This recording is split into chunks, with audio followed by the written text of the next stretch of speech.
The New York Rangers right the ship in an excellent 4-1 win against the Los Angeles Kings. We're talking about all the insanity of the third period, as well as how to handle Jonathan Quick going forward. All this and much more on today's episode of Locked On New York Rangers. You're Locked On the New York Rangers, your daily podcast on the New York Rangers. Part of the Locked On Podcast Network, your team every day.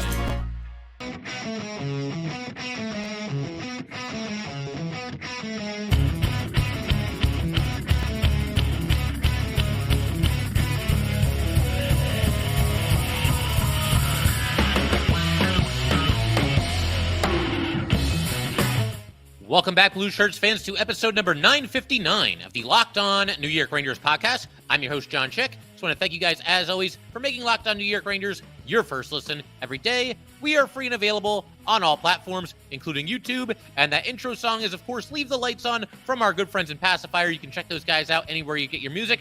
And today's episode of Locked On New York Rangers is brought to you by Sleeper. Download the Sleeper app and use promo code LOCKEDONNHL to get up to a $100 match on your first deposit. Terms and conditions apply. See Sleeper's terms of use for details. And we are, of course, part of the Locked On Podcast Network, your team every day. So the Rangers, that's more like it, is it not? We thought the Rangers were going to have a bounce-back performance against the Washington Capitals. Obviously, what happened on Tuesday was not ideal. A bad 6-2 loss in Ottawa against the Senators. I think you can chalk some of that up to just the fact that the Rangers played a really dense schedule. Again, 10 games in 18 days. I don't want to make excuses, but the facts are facts. That is a lot of games in a short amount of time. And I think that we all thought that the comeback performance, the bounce back performance was going to happen once again on Saturday against the Caps. I suppose better late than never. The Rangers basically did everything in this game against the Kings on Sunday that I thought they were going to do on Saturday against the Capitals. Whether it's, just getting off to a far better start in the game. I thought that was evident right from the opening puck drop. The Rangers just seemed to have their legs, seemed to have a little bit of an edge, seemed to have a good compete level in this game, just engage from the minute that the puck dropped. They were excellent on special teams in this games. They took care of the puck. No more sloppiness. No more bad giveaways. There are very few bad giveaways in their own zone. They got some great goaltending as well. And true to form, they were at their best in the third period of this game, which they certainly were not against, really the entire game against the Capitals, but not good in the third period against the Senators either. The Rangers were back to, being at their best when they need to be, which is once again in the third period of a tight game, as was the case here against the Kings. Rangers, they're up 2-0, gave up the one goal, a little bit of a crazy finish there, and they pull away for the 4-1 victory. The final score makes it sound a little bit more lopsided than it was. I thought the Rangers played very well in this game, but they had to battle for it. And in some ways, I feel like a win like this is going to serve the Rangers better going forward than if they had just come out and won this game 5-0. And I know that might sound a little crazy. And again, 4-1 does make it sound lopsided. But you guys, anybody who watched this game, you guys know that that was not the case. They had to battle and they had to work for everything they got in this game against a fellow, heavyweight team in this league. The Kings came into this game 16-4-4. The Rangers were 18-6-1. And as Steve Valiquette mentioned after the game, this is kind of the game of the night for the NHL. I think if you're just kind of a neutral hockey fan and you're looking for a good game, maybe your team's not playing on this night, you're probably going to check out Rangers Kings. And if you did, you weren't disappointed because this is an excellent hockey game and the Rangers had to dig deep to get the win, get the 2 points. And that's exactly what they did. But I want to kind of just focus in, start off today's episode by looking at the third period of this game, because really one thing, it was one of those periods where one thing led to the next, and the whole thing was just insane. We saw the temperature rise, obviously, some nervous moments once the Kings cut the lead down to 2-1, but so much happened in this period that I don't think that we can really leave anything out. I basically just want to start toward the beginning of the third period, and again, the Rangers went into the final stanza with a 2-0 lead, ended up winning it by a final score of 4-1.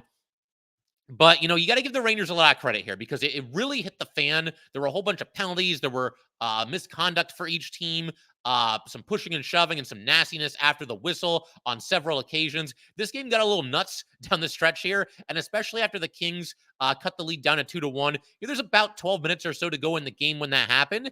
And as a fan, just a general hockey fan, you're watching this game and it just had the feel of one of those games where, okay, this could end one of a million different ways, specifically once the Kings cut the lead down to 2-1. Because like I said, it opened up a little bit. Both teams just competing very hard, skating very well. You've got the refs that kind of inject themselves into the game, and now they're going to be an ultimate X factor down the stretch here. This game got crazy, and the Rangers hung in there and not only protected the lead, but built on it.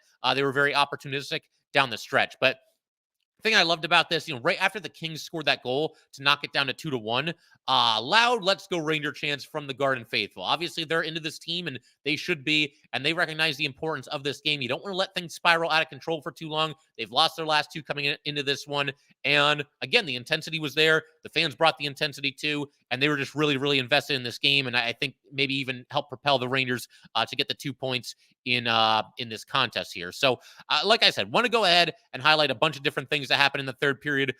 Jonathan Quick, he was fantastic, and we're going to talk about him in greater detail a little bit later in today's episode. But I thought what was really impressive was that most of his best saves did come in the third period. He had a situation where Spence went in on the rush up the right side. It's a great glove save by Jonathan Quick. Made this look a lot easier than it actually is. Lightning quick reflexes there, makes the stop. And then right after this, you had LaPierre with a shot. The save was made. The rebound was there. Quick is basically flat on the ice, so he fully extends his left pad to prevent the stuff-in try. Just gets a piece of it. Another whack from the Kings there, too, and Quick just doesn't let it get by him. So an excellent save there. And then you get to some of the more chaotic things that happen in this game. You got the Kings on a power play. They actually put the puck into the net, which at this time would have cut the Ranger lead down to 2-1. But the whistle blew right before the puck went in. The reason for this is there was all kinds of different stuff going on in front of the Ranger net. To begin with, we should take it from the top here. Dubois was hit pretty hard into the boards by Ryan Lindgren, but a clean hit all the way. Dubois eventually makes his way back in front of the Ranger net. Lindgren is there with him. And then Dubois caught Jonathan Quick in the face. And then you've got Quick basically just whacking away at Dubois from behind, kind of shoving him in the back of the head and the back of the neck. Dubois responds to this by cross-checking Lindgren in the back. So Dubois gets a penalty, and Lindgren, of all people, and Sam was talking about this too, gets a penalty for embellishment, which is not really on brand for Ryan Lindgren. I don't know that he was really embellishing here. To me, it looked like somebody that got cross-checked to the ice. Be that as it may, you get matching minors, and the goal, of course, does not count. Then, the Rangers, they go into the offensive zone, and Trocheck gets called for interference, and Mika Zibanejad gets a misconduct, which is weird. I'm going to talk about the misconducts in just a little bit as well. We'll get to the one on the Kings, and then I'll have some thoughts on two players being given misconducts at a big point in this game. But then you've got the Kings after all this on the power play. It's 5-on-4. And then Jonathan Quick makes a save, freezes the puck, and Quentin Byfield is there in front of the net, and he's whacking away and got his stick basically in Jonathan Quick's midsection. And Quick gets up, and he goes after Byfield, and the Rangers jump on Byfield, and ends up being a penalty on Quick, a penalty on Byfield as well. And then Fiala for the Kings gets a game misconduct. He said something to the ref. And Joe Micheletti talked about this in the broadcast booth after this had happened, a couple minutes after this had happened, but I had the same reaction. These refs, and he wasn't quite this blunt about it, but I will be, these refs need to get a little bit thicker skin than what they showed in this game here. Okay, this is a really intense, big-time matchup between two of the elite teams in the NHL. These players are giving it everything they've got. Everybody is competing their tail off on every single shift, the way that hockey should be played, having just a fantastic game as a fan watching this. Obviously, I'm a little nervous because I'm a Ranger fan, but if you're just a general hockey fan and you don't have any horse in the race, this is about as good as it gets for a regular season matchup. This is really a quality hockey game, and you're going to throw Mika out of the game for 10 minutes, and you're going to throw Kevin Fiala out of the game for 10 minutes just because they said something to you. I'm sorry. You've got to be a little bit more mentally tough than what these referees showed here. Now, I can understand, if there's a situation where either Mika or Fiala, they're just going completely ballistic and they're unhinged and they're, F-bombing this and that and just losing their minds and trying to get at the referee and their teammates are having to hold them back, then okay, fine. There is a limit. And at a certain point, yeah, they probably would deserve a game misconduct. But what did these guys do? All they did was just say something to the referee. Mika Zibanejad is not exactly the kind of player that's known for losing his cool on the ice. He tends to be pretty even-keeled, whatever's going on out there. And I didn't even see a replay of anything that happened between Mika and the ref. So it couldn't have been that bad if they didn't even show it to us. And then Fiala, kind of the same thing. I mean, yeah, he had some words to the referee as the ref was going by, and he was not happy about, a call that had been made. But I mean, 10-minute misconduct? Are you kidding me? The game is on the line here for both these teams, and you're taking two of the best players off the ice. Absolutely ridiculous by the refs here. Again, you got to get a little bit thicker skin than this. Did some of these guys, did Mika and Fiala say something mean to the ref here? Did he get his feelings hurt and had to throw them out of the game for 10 minutes? Just ridiculous. So at this point, the penalties are really adding up, and you've got, for the Rangers, not all of them can even sit down, but you've got Trocheck, Mika, Lindgren, and Keandre Miller in the penalty box. And keep in mind, the Kings are still on the power play at this point. This quartet of Ranger players, that's a pretty solid penalty kill unit right there. And all four of them are unavailable for the ensuing power play for the Kings. The Rangers instead go with Bonino, Vesey, Trouba, and Fox. And that's when the Kings eventually score a goal here. Quick made another nice save. Bonino cleared the puck out of the zone, but the Kings get it back in. Kempe passes across the crease to Deneau, tip in goal 2-1. So it's on now. We've still got about 12 minutes or so to go in this game, and it's going to be a frantic finish, and the Rangers are going to have to continue to be at their best if they're going to salt this one away and get 2 points. But you got Jonathan Quick. He makes an awesome save coming up in his crease to stone Quentin Byfield, and it's still 2-1 at this point. So a huge save, probably the biggest save of the night for Jonathan Quick. And then, the puck is frozen here, and before you know it, Kempe and Lafreniere are going at it, and Kempe finally ends up taking a penalty after he knocked Lafreniere's helmet off of his head. Really, Kempe should have already had a penalty even before this happened, because he basically punched Lafreniere in the face, and I really don't know. Lafreniere can get under his opponent's skin a little bit, and that's another thing that I kind of like about him, but I didn't really see him do anything or say anything here, and he basically... Kempe's glove was on, and it wasn't like a savage haymaker, but he still kind of popped him in the face there with his glove on. So I feel like he should have already had the penalty. He didn't, but he eventually got one. And then you always want to score on the power play, especially at a spot like this in the game. You're up by a goal. You want to add on to that lead and breathe a little bit easier down the stretch. But after Kempe pulled this, you really want the Rangers to convert. And they were indeed able to do that. Whole thing starts with a clean face-off win for Vincent Trocheck. I could just copy and paste that soundbite into every episode that I do going forward. It feels like this guy is always winning big face-offs in big spots. They're leading to good things for the New York Rangers. And then the Rangers have possession, and Brodzinski's on the left side because Mika's still in the penalty box. So he's out there with the top unit in Mika's spot. And he kind of picks his spot, moves toward the center of the ice there, kind of into the high slot area, and Trocheck sees him all the way. He gets it to Brodzinski. Brodzinski takes the shot and scores while falling to the ice. So really cool moment for Johnny Brodzinski there. He now has 6 points in 7 games since being called back up to the Rangers. He gives the Rangers a 3-1 lead here. And fun fact, that was the first power play goal at the NHL level for Johnny Brodzinski. And like I said, you always want to score on the power play, but yeah, let's make Kempe pay for all that nonsense he just pulled. And that's exactly what the Rangers were able to do. You then have Gunstrom going in the net for the Kings. He kind of gets behind the defense on the left side. Just a ridiculous glove save by Jonathan Quick, stretching upward. And then to kind of seal the deal here, you've got Will Cooley scoring from the doorstep with 4:36 to go in the game, making the score 4-1, obviously in favor of the Rangers. It was Gustafsson to Brodzinski, Brodzinski to Trocheck. Trocheck, a backhand pass across the crease to Will Cooley. Save was made. Cooley got his own rebound and scores. 3 primary assists for Vincent Trocheck on the night. And just an excellent performance overall. He continues to be one of the Rangers, best players, and just a huge performance in this game here for Vincent Trocheck. And 2 straight points for Johnny Brodzinski, a goal and an assist on the 3rd and 4th goals by the Rangers. So we're going to keep everything rolling in just a second here. I want to go ahead and talk a little bit about Jonathan Quick. I also want to give some props to the Ranger 4th line that I thought had a really nice night that can sometimes fly under the radar, but we're going to give them their due in just a second here. First, though, definitely want to let everybody know that today's episode of Locked On New York Rangers is brought to you by Sleeper. A new NHL season brings all sorts of possibilities. Artemi Panarin could score 50 goals. The New York Rangers could hoist the Stanley Cup, and you could win big by playing daily fantasy hockey on Sleeper, the official daily fantasy app of the Locked On NHL Network. Sleeper is our #1 choice for daily fantasy sports, and especially daily fantasy hockey, because with Sleeper, you can win 100 times your cash in daily fantasy hockey contests. All you have to do is pick whether studs like Igor or Panarin or Chris Kreider will record more or less than their sleeper projections for things like goals, assists, saves, plus, minus, and more in a given game. To win 100 times your bet on Sleeper, you need to correctly predict the outcome of 8 player stats. You heard me, Ranger fans. You can win 100 times your money playing daily fantasy hockey with Sleeper, so start paying attention and nail your picks so you can start winning big. Use promo code LOCKEDONNHL. You will get up to a $100 match on your first deposit. Terms and conditions apply. That's code LOCKEDONNHL. See Sleepers terms of use for details and locational availability.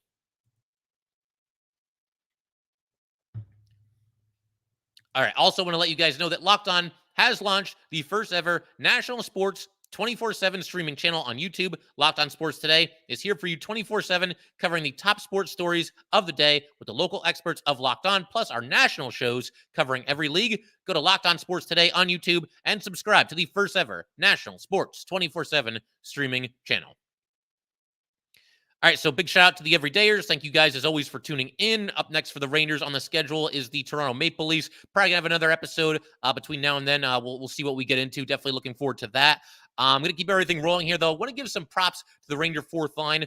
They end up with a goal in this game, specifically Jimmy Vesey ends up with a goal in this game. But for starters, they got the start in this game, which I thought was interesting. You know, they started the game against the Kings top line, and it felt like Laviolette was looking for that fourth line to hopefully neutralize the Kings first line right off the bat there. And honestly, I would have been interested to see going forward in this game if the Ranger fourth line would have also started the second period and the third period. We'll never know for sure, because what happened was actually there were carryover power plays for the Rangers going from the first period into the second period, and also going from the second period into the third period. So naturally, the Rangers put their their top guys out there. They put their top power play guys out there, and we didn't see the fourth line. But the fourth line played very well. Jimmy Vesey, Barclay Goodrow, and Tyler Pitlick. Goodrow, of course, making his return to the lineup with the shield over his face, you know, after getting hit in the face with a puck the last time that he played. But, you know, the first shift of the game, very nice shift for this fourth line. And look, it's one shift. It's not like after this, the Rangers were guaranteed a win or anything like that.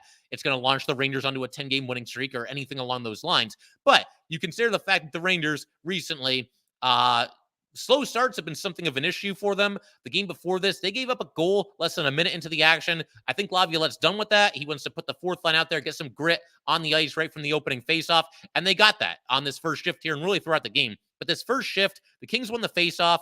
They got it in deep briefly, but the Rangers got it right back out of their zone.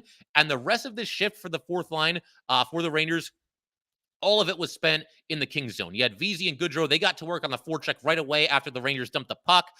Vesey and Pitlick, you know, they're maintaining possession on the other side. The puck is in the corner there, and they're battling for it, trying to keep the Kings off their back and keep possession. So this fourth line here, they were really in on the forecheck in the Kings zone for a long time here. There were no real scoring chances. I don't even think there was a shot on goal, but that's fine. You know what? If you have your fourth line on the ice against your opponent's first line, if the entire possession is in the attacking zone for the Rangers, then I'm good with that. I don't care if the puck never gets within 20 feet of the net. The bottom line is they're in there and they're neutralizing the Kings' top line, some of their biggest scoring threats. So that was an awesome shift to start the night for this fourth line for the Rangers. And again, it's not going to guarantee victory. It's not going to show up on like top 10 best plays of the night or anything like that. But plays like this are important. Shifts like this are important. And again, with the Rangers recently struggling out of the starting blocks and 4 straight games before this one of allowing the first goal and being down 1-0 instead of up 1-0, it's important to do the little things right and just get off to as good of a start as you possibly can. And props to this fourth line for setting a little bit of a tone there on that first shift. And overall, you know, the entire first period I thought was very good for this line. The next time they were on the ice, you know, Pitlick with a big hit behind the Kings net. He also, a little bit later in this shift, had a decent shot from the center of the ice that I would call it like a medium danger scoring opportunity for Pitlick there. And Pitlick, you know, again, he's somebody that is obviously kicked around the league a little bit, not a superstar player, but he lays them in there when it comes to his hits. And we saw him do that at least once in this game, that being the hit that I just talked about. But then there was another shift for this line in the first period. It was kind of late in the first period. They won a lengthy board battle on their side of the ice this time. It was in the corner in the Rangers zone. And, you know, Goodrow and Pitlick, they were sticking their noses in there. They were getting their hands dirty, and they eventually get the puck and clear it out of the zone. And again, just one of those little things, you know, let's just not give them any opportunities. Let's get the puck out of the zone when we can. A nice job by the fourth line there. And then, of course, the goal that they scored, this occurred in the second period. You got Vesey and Pitlick again. This line was so good on the forecheck during this entire game. They're applying pressure. The Kings go to clear the puck out of the zone, and an awesome play by Nick Bonino here. I didn't know he had ups like this. Nick Bonino got off the ice here, jumped into the air, got his glove on the puck, knocked it down, and then sent a beautiful backhand pass to lead Jimmy Vesey to the net. And Vesey goes 5-hole and scores 2-0. And already Jimmy Vesey's 6th goal of the season. This is all part of just an awesome second period for the Rangers. Excellent defense in this period. They only allowed 2 shots on goal for the entire middle stanza, did the Rangers, and obviously scored a couple of goals themselves. So you can't do it a whole lot better than the Rangers did it in the second period here. I also wanted to talk about, we're talking about the fourth line, to just kind of discuss the lineup in general here, because there were a couple of changes made. I mean, I guess it was really only one, but you get the top line. You're back to Kreider, Mika, and Wheeler. I didn't really get this. I thought maybe Brodzinski would get a little bit more time there. Wheeler does not have a point in any of his last 7 games, so he's gone cold again after picking it up for a little bit. He can still pass the puck a little bit. He made a couple of nice passes in this game, but I would have given Brodzinski a little bit more rope there. But bottom line, then you've got the second line of Panarin, Trocheck, and Lafreniere, which makes sense because they've obviously been the Rangers' best line for really the entire season. Third line left to right, Cooley, Bonino, Brodzinski. So Brodzinski and Wheeler are flip-flopped. Maybe Laviolette kind of sees this as like one of his shutdown lines. You've got, gritty, mostly hard-hitting forwards there. Guys that can play, pretty good defensive hockey overall. Certainly Bonino can kind of lead the way there defensively. Again, it's fine to line up this way. I don't have any major issues with it, but I just didn't really see the need to go back to Wheeler on the top line and knock Brodzinski down to the third line. But it all worked out for Brodzinski because he ended up with 2 points in this game. And then the fourth line, we just gave props to these guys, Vesey, Goodrow, and Pitlick. And again, can't say enough about the job that those guys did, just doing some of the blue-collar work for the Rangers early in this game and then getting rewarded with a goal by Jimmy Vesey in the second period. And we got to give some props to Barclay Goodrow here as well. That was a scary situation. Gets hit in the face with the puck. Keandre Miller's dumping the puck, hits him in the face with it. He loses a tooth, and he comes back to this game wearing a full shield over his face. And, we'll see if he continues to wear that going forward. But I also happen to notice that Barclay Goodrow was one of the designated alternate captains for this game. As we know, the Rangers, they like handing out those alternate captain letters for sure. We've seen a lot of that over the past couple of years. Trouba's the captain, and then they've got 5 alternates. And if I'm being completely honest here, I don't really track, which players are wearing the A's on which night. Like, I don't know if it's going to be Panarin or Kreider or Mika or Fox, or in this case, Goodrow. Maybe it was Goodrow's his turn to wear the A anyway, coming into this game. But I also kind of get the feeling that wasn't a coincidence. Goodrow, a couple of games ago, gets hit in the face by the puck. He's always a gritty, hard-nosed player. I'm sure that, Laviolette respected him for getting back into the lineup. He wants the Rangers to play a gritty, hard-nosed game in this one. And so I just don't think it was an accident that we saw Barclay Goodrow wearing the A for this game. Once again, for all I know, maybe it was just his turn to wear the A anyway. But I have to feel that, I got to think that it was probably done on purpose by Laviolette and the coaching staff. Goodrow getting back out there. Guy's tough as nails, and he's back on the ice just after missing just the one game due to getting hit in the face by the puck. And this also, of course, meant that Riley Nash was a healthy scratch after making his Ranger debut the previous night. But Barclay Goodrow, as far as the stats go, zeros across the board. And then also spent 14-29 on the ice and went 4-3 on the dot. Again, didn't really stand out in a major way other than some of the blue-collar work that we talked about the fourth line doing. But it's nice to have Barclay Goodrow back out there and, centering that fourth line. So we'll keep an eye on his progress as he goes forward. But one of those players that does a lot of the little things to help the Rangers win. And, obviously it's nice to have him back in the lineup. We don't want the injuries to keep piling up for this team. We're going to keep everything rolling in just a second. We got to give some props to Jonathan Quick. Also talk about how often the Rangers should be using Jonathan Quick going forward. Will he start to cut into Igor's playing time a little bit? We'll get to that in just a second.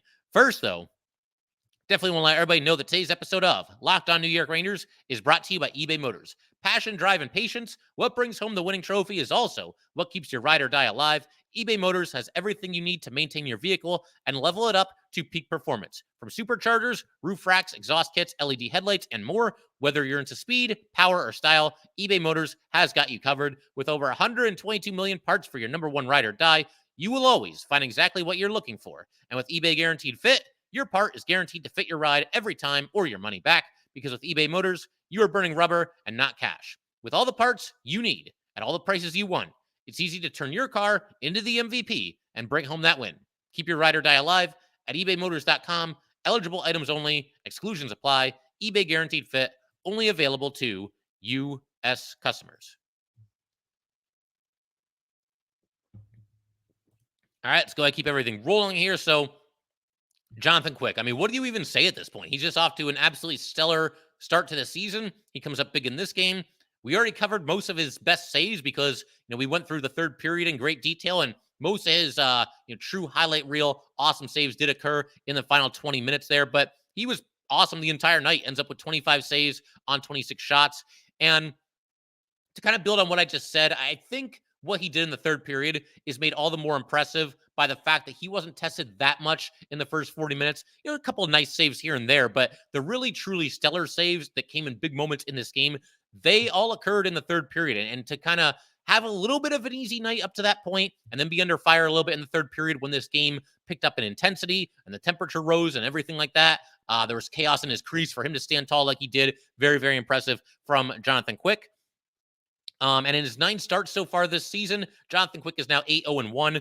So think about this. The Rangers have now gotten 17 out of a possible 18 points in games started by their backup goalie. A backup goalie who is 37 years old, a backup goalie who a lot of people were saying was washed, a backup goalie who a lot of Ranger fans did not even want here. They didn't think it was a good signing. And when he gave up a couple softies in the first preseason game, there were some Ranger fans, not a lot, but you know how it is. People have knee-jerk reactions to things. And a lot of Ranger fans looking to run him out of town. I'm going to go out on a limb here and say that even the biggest, quick doubter, even if you think that like this is a mirage and there's no way that he still has this much left in the tank, there cannot be a single Ranger fan out there right now. And I don't say that loosely because it's hard to get Ranger fans, 100% of them, to agree on anything. There cannot be a single Ranger fan out there right now who is in any way disappointed with what this team has gotten from Jonathan Quick this season. He's been absolutely phenomenal. I did like the Quick signing when they did it in the offseason. I like the idea of him working with Benoit Allaire, veteran presence in the locker room, former Cup champion, of course. And, for a while there, I was calling Eric Gustafsson the steal of free agency. Well, he's got some competition from his teammate Jonathan Quick now because he's been absolutely awesome. And even me, who liked the Jonathan Quick signing, never in a million years that I think it could have gone this well, where he'd have numbers like this and where the Rangers would be 8-0-1 in his first 9 starts. That's just wild to even think about. He's got a goals against average of .220. Save percentage is at .922. And we'll see what happens. Obviously, he hasn't played as many games this season as he did in his heyday when he was a starter. But be that as it may, both those numbers, the .220 goals against and the .922 save percentage, both those numbers are better than either of his total career marks. So that's pretty crazy to think about in and of itself. As far as a goalie controversy is concerned between Igor and Quick, there's not one. I just can't see it ever really becoming a thing here. For there to be anything even resembling a goalie controversy, this hot stretch by Quick would have to go on and on and on and on. And the little bit of a slump that Igor's in right now, the same thing. It would have to just keep going and going and going. I don't think that certainly the second one of those is going to happen. I think Igor will right the ship here. But I will say, look, it's okay if Jonathan Quick, if he continues to play a little bit more often than we thought he was going to, if he continues to cut into Igor's playing time a little bit here. I always come on here and I talk about how, playing time should always be up for grabs and good play should be rewarded. If you're a fourth liner or, you're on the third defense pairing, but you're having an awesome game and playing really well and you're engaged and having good shift after good shift, then yeah, your ice time should go up. You should be rewarded for that. And it's a little bit different with goalies, but it's not that much different. I mean, it's kind of the same general concept here. If somebody is playing really well, they deserve to be rewarded. And I think that probably will happen with Jonathan Quick going forward. To me, it's a little bit of a Henrik Lundqvist, Antti Raanta situation. I've talked about this in the past, but a handful of years ago, probably like 6 or 7 years ago at this point, might even be longer than that. I don't know. It all blends together after a while. But basically, Lundqvist was out of the lineup with a minor injury. Antti Raanta came in and just absolutely killed it, just played out of his mind, stood on his head every single night. And even when Lundqvist got healthy again, they continued to kind of go with Raanta for a handful of games going forward because it got to the point where it was like, you can't take this guy off the ice. He's just been that good. And we're kind of getting there with Jonathan Quick. I mean, I don't expect him to relegate Igor to the bench for like 3 or 4 straight games. I don't think that's ever going to happen. But yeah, as far as like a little bit more even time share going forward, at least while Quick is this hot, yeah, I think that's certainly a possibility here. We'll see how it goes. But we can kind of map out, the goalie situation for the Rangers when we look here at the Rangers' upcoming schedule. So Rangers are home against the Leafs on Tuesday, and then they don't play until they have a back-to-back on Friday and Saturday at home against the Ducks and at the Bruins. So I think you go back to Igor against the Leafs. He does have good career numbers against them, which is impressive when you consider the firepower that they've had over the past few seasons here. So I would go back to Igor.